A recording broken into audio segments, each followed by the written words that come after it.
Hi guys, so in this video I'm going to show you how I dismantle this beautiful paludarium setup, which is a very difficult decision for me, and I've been thinking about it for probably like 3 weeks, something like that. And if you've been following my channel, you remember that in one of the recent videos I've said that there are some problems with this paludarium. Specifically, there are cracks in the front panel, in the front glass. Like there are two here, and there's one in here, and I can say for sure that this one has expanded quite significantly over these 3 weeks. It has been a tiny little crack before.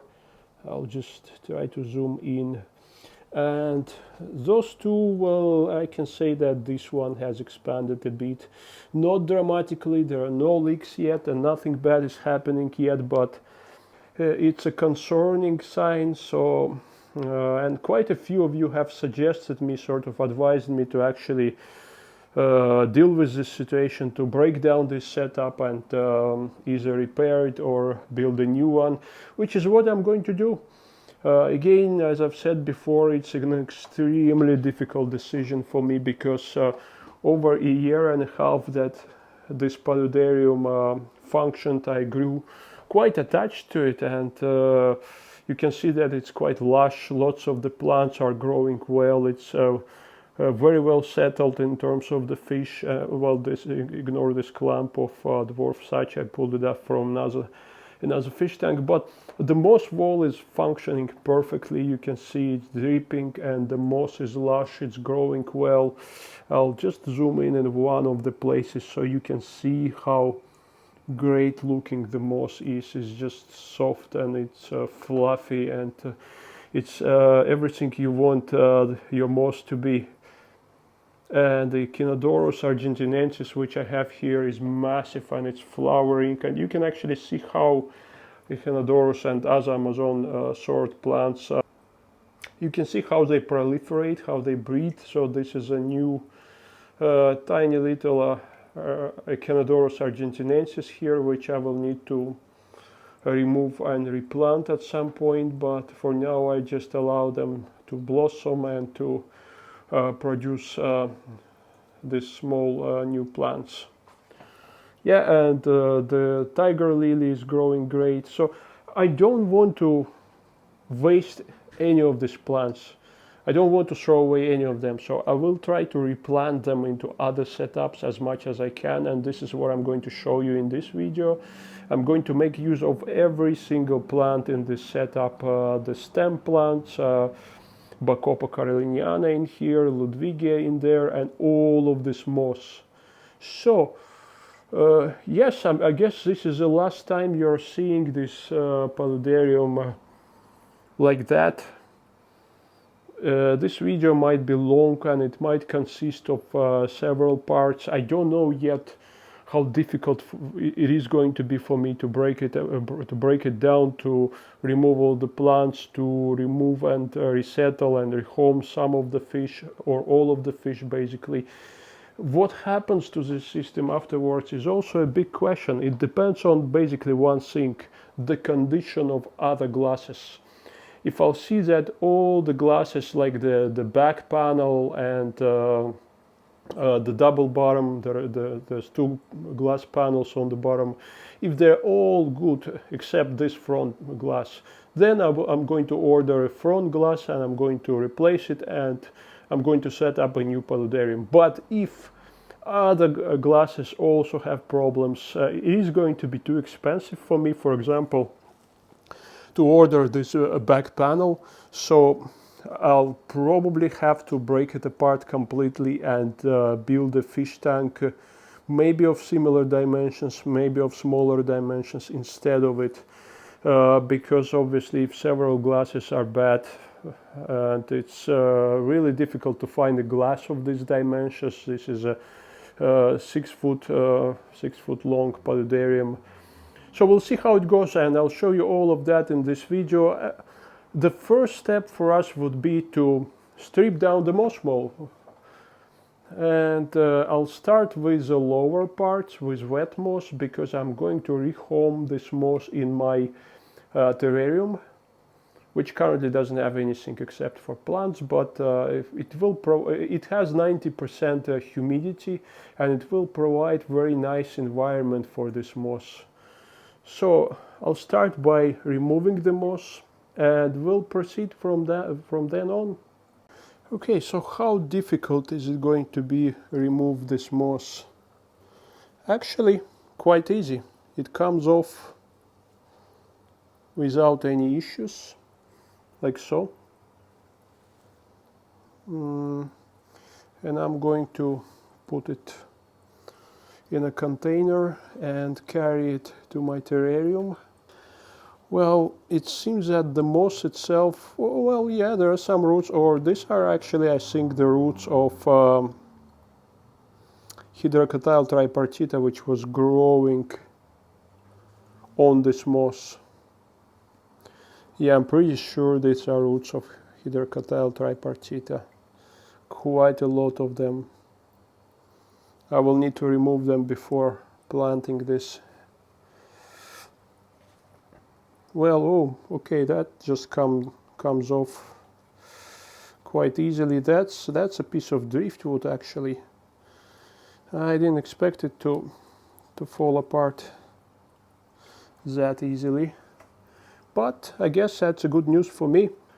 The reason why I want to remove the upper layer of moss as a last stage, because it will open up the drip wall, the PVC pipeline inside.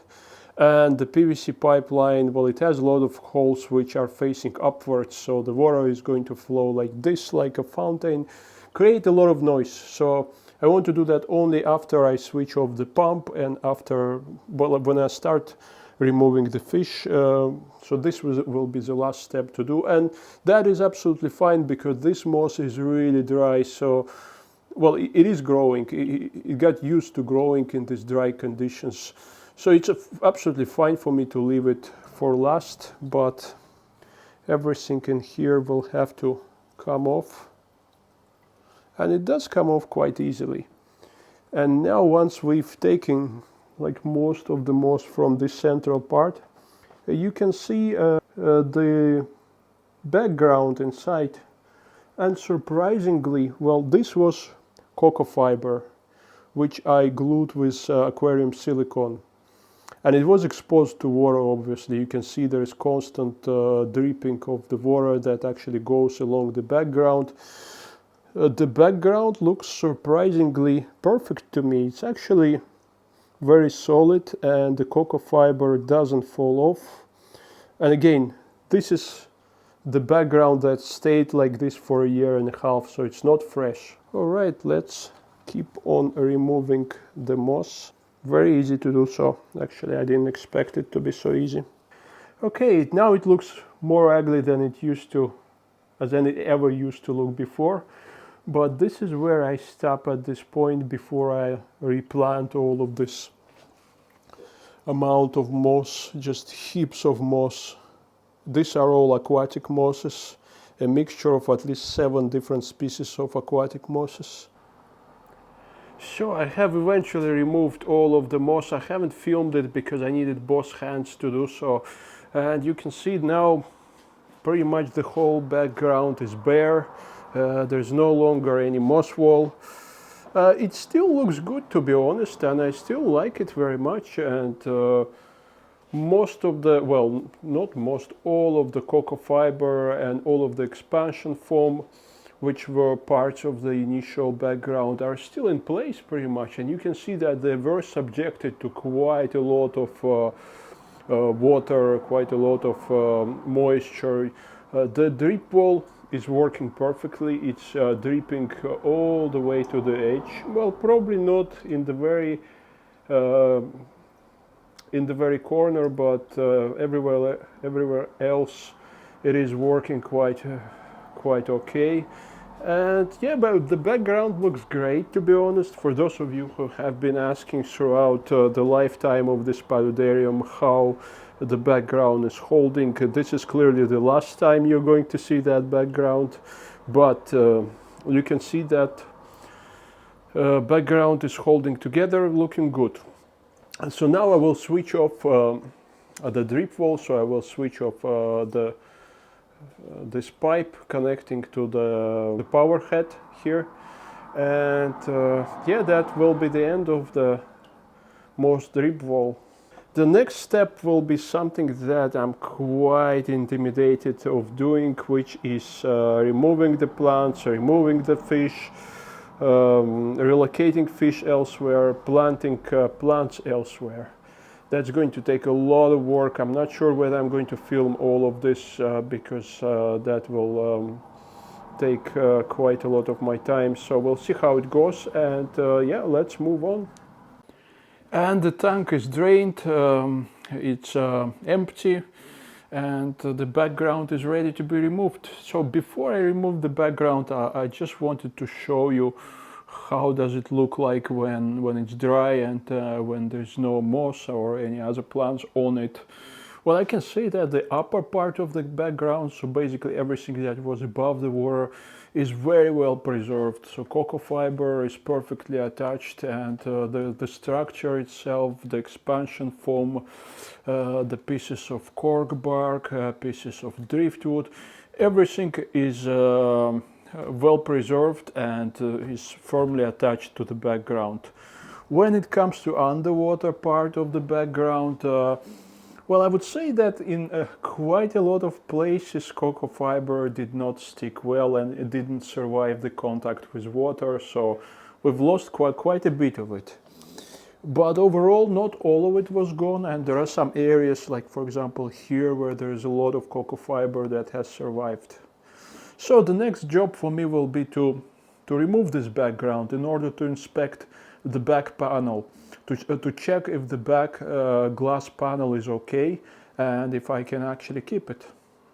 Well, I don't know if this is the best tool for the job, but we'll get started and we'll see how it actually removes. Oh well, quite easy.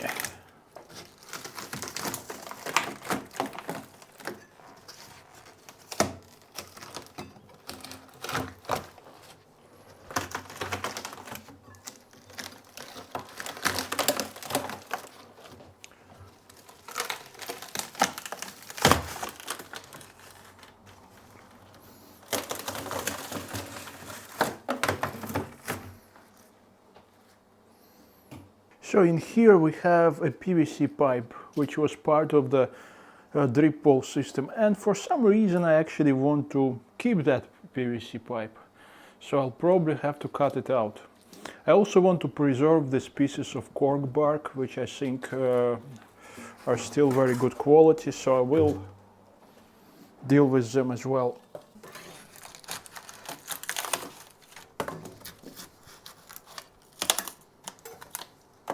Some of these things have been siliconed, you can see silicone here, so they're a bit harder to remove.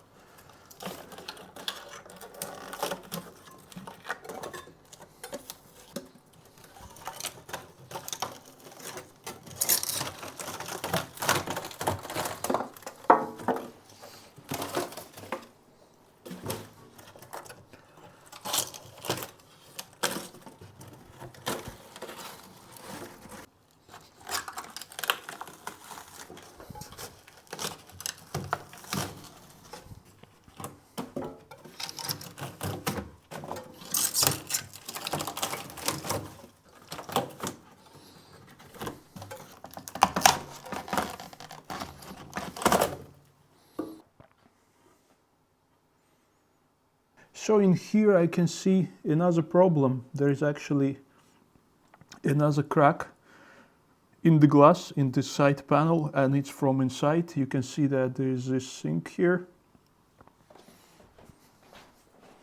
So when I touch it from inside, it's actually pushable.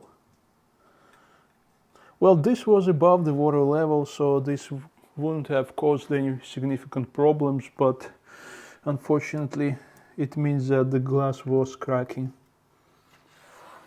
As a conclusion to this video, I wanted to show you where did I house all the plants and all the fish that I've taken from the paludarium. So all the mosses went into this terrarium.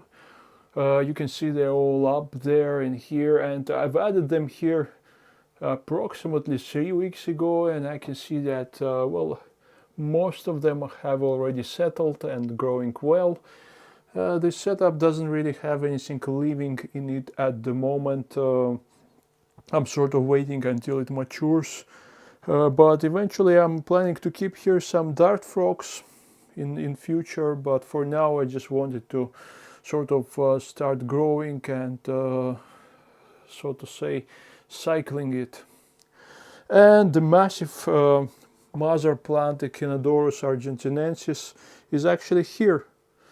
I've planted it together with all the substrate that was in the previous tank in this setup. I've also added a layer of soil here on the bottom just to add additional nutrition, and I was actually quite concerned whether it is going to settle in here and whether it is going to grow in here, but actually it's been 3 weeks and I can see that it is growing. There are some fresh leaves in here. There's one in here, and the other Echinodorus plants are also growing actually.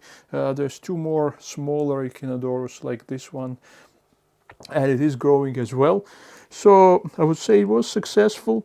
I currently only have some very few pencil fish in here in this tank, and it doesn't have any filter. It has a heater but no filter. This tank here, well, this is where I moved all my cardinal tetras and the rest of pencil fish and some Corydoras duplicareus. The water is a bit murky because of tannins that are being leached by this soil down there. I've moved here all the Nymphea plants, all the lilies, some Echinodorus, and quite a lot of stem plants that I've had in my paludarium. You can see all the Bacopa and Ludwigia are here, as well as all the dwarf sarch. So this tank mostly has all the nano fish. Some larger Corydoras I've moved into my fish room. I've saved 3 species of larger Corydoras. Well, I'm saying saved, I moved them there. And a few other Corydoras I rehomed. So this is basically what it is. And I can't say anything about these plants because I haven't seen much growth on them so far, but talking about fish, they've certainly settled in well, and the Echinodorus, certainly the pride of my paludarium, seems to be doing well as well. It is growing. I will add some more fertilizers into substrate, and yeah, I would say fortunately, fingers crossed, it was a successful move, it was a successful transfer. Alright, so I'll keep you updated how all of these plants are and all of these fish are doing, and yes, I guess for good it was the end of that paludarium, and this gives me an opportunity to start some new project, which I will be keeping you updated on. So don't forget to subscribe, and certainly leave your comments in the comment section, and I'll see you soon.